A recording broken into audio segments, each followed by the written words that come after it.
নতুন বিয়ে তো নামাজ পড়াইতেছে। নামাজে জামাই দিকে তাকায় না সুন্দর করে, কি পারে না দেখি নামাজ। জামাই জীবনে নামাজ পড়ে নাই মনে হয়। সেজদায় যান। হ্যাঁ, আপনি ধরেন না, খেলা দিন না, ফিরে যাবে বলে। হ্যাঁ, আরেকটা দেন। আরে খারাই রয়েছে, আরেকটা দেন। হ্যাঁ, ঠিক আছে। উড়েন উড়েন উড়েন, উড়ে না বয়ে রয়েছে এখন। তাকায় রয়েছে কে সুন্দর করে, আটটা বান দেন। তাকায় রয়েছেন কে নিচের দিকে তাকায়। এত মানুষের সামনে নামাজ পড়তেছে, ডরে পড়তে পারতেছে না।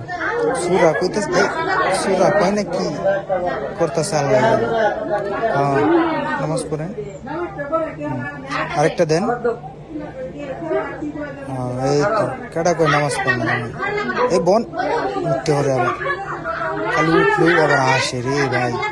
নামাজ না পড়লে বিয়ে দেবো কেডা আবার সেই দিকে এদিক তাকাই। বেট টেনে ধৈর্য নামাজ পড়া শিখাইতে, নামাজের সময় নামাজ পড়া ধরে শিখায়, পরে শিখাইলে তো ভাবতো। এরম বলত তো আর দেখিনি, দেখতে তো দেওয়া যাবো না। 5 ওয়াক্ত নামাজই ফলা ভাই, আসিস না, নামাজ পড়ে না জীবনে, ওরা আসে, আসিস না কেউ। ঠিক আছে।